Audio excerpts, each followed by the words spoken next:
Hello my dear student, ऐसे हैं। उम्मीद करते हैं कि आप लोग अच्छे होंगे और मन लगा करके पढ़ाई भी कर रहे होंगे। मेरे प्यारे बच्चों, मैं आप लोगों को अपने यूट्यूब चैनल के माध्यम से क्लास 12 का बायोलॉजी जानकारी उपलब्ध करा रहे हैं। हम लोगों को ये जानकर खुशी होगी कि बायोलॉजी की अच्छी तैयारी के लिए मैं लगातार आपको छोटा छोटा कंटेंट बना करके चैप्टर का आपके बीच में दे रहे हैं। आप इससे अच्छे से तैयारी करें और बायोलॉजी का मास्टर बन जाए। जीरो से हीरो बनने के लिए अहमद बायोलॉजी सेंटर आपके लिए उपलब्ध है।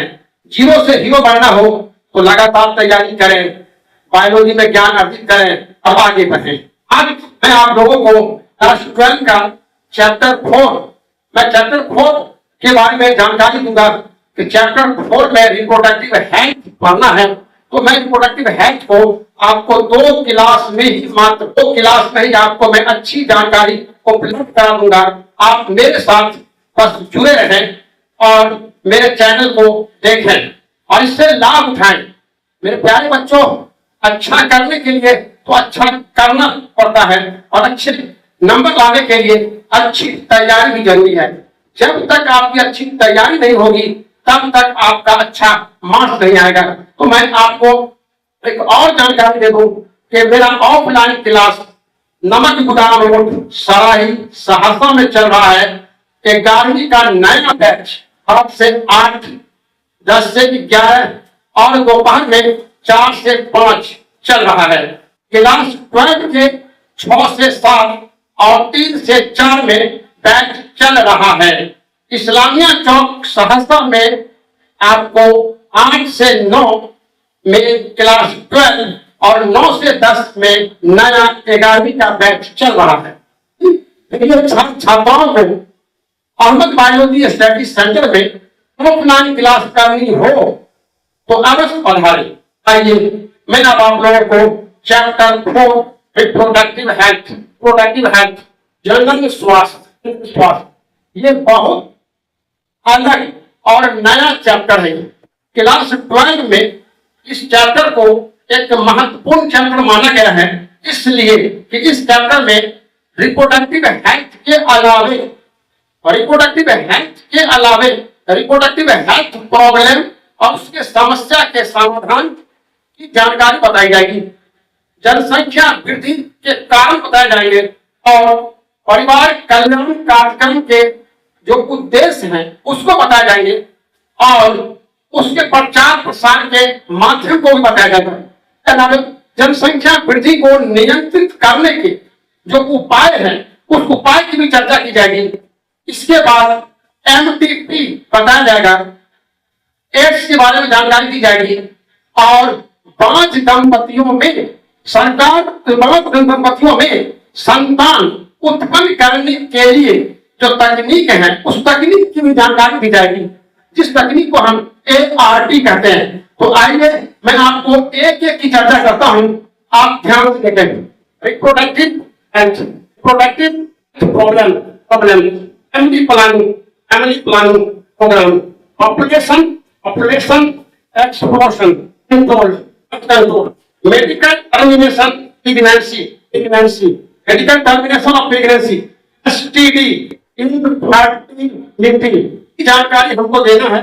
Reproductive health problem, family planning programme, population explosion control, medical termination of pregnancy, STD और इनफर्टिलिटी टॉपिक के बारे में आपको बताना है और बारी बारी करके हम एक एक करके आपको समझाएंगे और क्लियर कंसेप्ट भी देंगे स्पष्ट रूप से। देखिए, पहला तो रिप्रोडक्टिव हेल्थ है। तो रिप्रोडक्टिव हेल्थ हम कहते किसे हैं, आइए मैं आपको बताता हूं रिप्रोडक्टिव हेल्थ क्या है।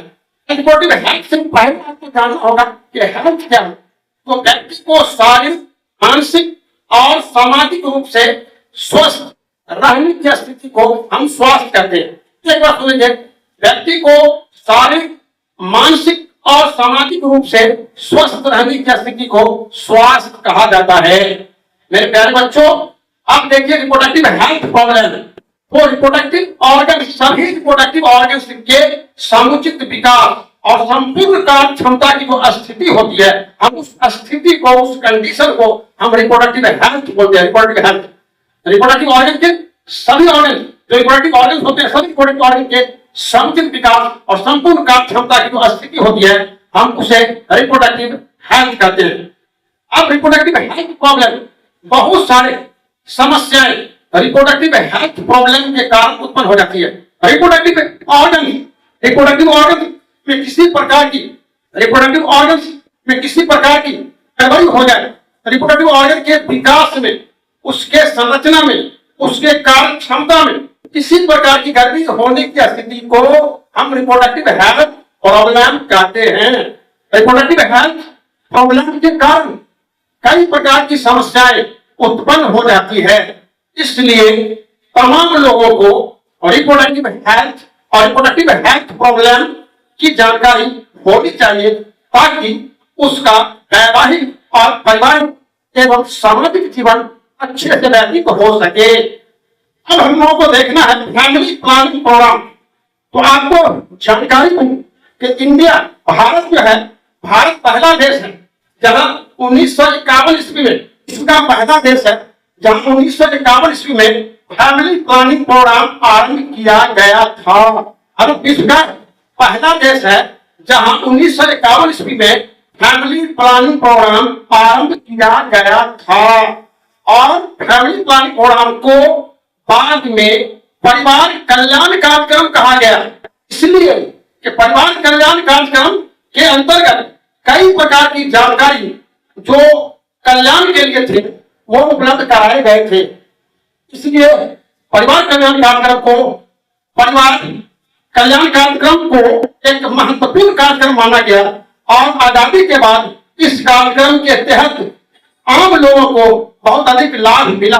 बाद में आरसीएस प्रोग्राम भी तोड़ा गया। तो अब आइए हम देखेंगे कि परिवार कल्याण कार्यक्रम के अंतर्गत कौन कौन से काम आते हैं। प्यारे बच्चों, अच्छे परिवार, कुशल परिवार, स्वस्थ परिवार के लिए इसकी जानकारी अति आवश्यक है। आइए हम बताते हैं परिवार कल्याण कार्यक्रम के मुख्य उद्देश्य क्या सब थे। पहली बात कि लोगों को शिक्षा प्रदान करना, शिक्षा के प्रति जागरूक करना, सभी लोगों को शिक्षा के लिए अग्रसर करना, प्रेरित करना। उसी बात है स्वास्थ्य के प्रति जागरूक करना, बाल विवाह को रोकना, हमें देरी करना, बच्चे उत्पन्न करने में जो समस्याएं होती है, बच्चे गर्भवती महिलाओं में जो समस्याएं होती है, उस समस्याओं को अवगत कराना, छोटे परिवार के महत्व को समझाना, परिवार के जो समस्याएं हैं उससे अवगत कराना, बच्चों के देख रेख की जानकारी उपलब्ध कराना। और इन सब के अलावे दो बच्चे के, दो बच्चे पैदा करने के बीच अंतराल कैसे स्थापित करते हैं इसकी जानकारी देना, जनसंख्या वृद्धि को नियंत्रित करने के उपायों को बताना, ये सारे के सारे कार्यक्रम इसके अंतर्गत आते थे, परिवार कल्याण कार्यक्रम के अंतर्गत। तो आपको परिवार कल्याण कार्यक्रम के जो प्रचार प्रसार के माध्यम है, वो प्रचार प्रसार के माध्यम क्या? नंबर एक, रेडियो टेलीविजन के द्वारा, अखबार के द्वारा, पत्रिका के द्वारा, लेखन द्वारा, और स्कूल कॉलेज में शिक्षकों के द्वारा, घरों में माता पिता के द्वारा और अच्छे मित्रों के द्वारा परिवार कल्याण कार्यक्रम का प्रचार प्रसार किया जाता था। प्यारे बच्चों, इस चैप्टर में सारी जानकारी महत्वपूर्ण होती है, वोट के हिसाब से भी और पारिवारिक जीवन के हिसाब से भी। हम जब तैयारी करेंगे अच्छी तो परिणाम भी होगा अच्छा, तो बढ़ेगा, वही बढ़ेगा, सबके लिए जरूरी है। तो आइए हम लोग ये तय करें कि अच्छी तैयारी के लिए अच्छी पढ़ाई जरूरी है। अच्छी तैयारी के बिना अच्छी पढ़ाई नहीं होगी, और अच्छी पढ़ाई के बिना अच्छा परिणाम नहीं होगा। तो हम लोगों को इस बात का ध्यान रख करके पढ़ाई करनी है, पढ़ाई करनी है और अच्छा भी करना है। मैं आज आप लोगों को इतनी बात बताना चाहूंगा, और अगले वीडियो में आप लोगों को और जानकारी इस चैप्टर से संबंधित आपको उपलब्ध कराऊंगा। आप चैनल से जुड़े रहें और आप ये भी बताएं कि कहां से आप मेरे चैनल को देख रहे हैं, आपका नाम क्या है, और आप किस क्लास के हैं, 11वीं के हैं, 12वीं के हैं, या नीट की तैयारी कर रहे हैं, या जनरल काउंसिल तैयारी कर रहे हैं। आपको सारे तैयारी में 11वीं का हो, 12वीं का हो, नीट का हो, या जनरल तैयारी बायोलॉजी का हो, आपको मेरे यूट्यूब के माध्यम से अच्छी जानकारी मिलेगी और आप इसका भरपूर लाभ उठाएंगे। इसी उम्मीद और आशा के साथ इनसे आपके बीच में ये छोटा मोटा हम वीडियो प्रस्तुत कर रहे हैं। अगर आपको अच्छा लगे तो शेयर भी करें और डाउट हो तो कमेंट भी करें, मुझे खुशी होगी। थैंक यू, आपको बहुत बहुत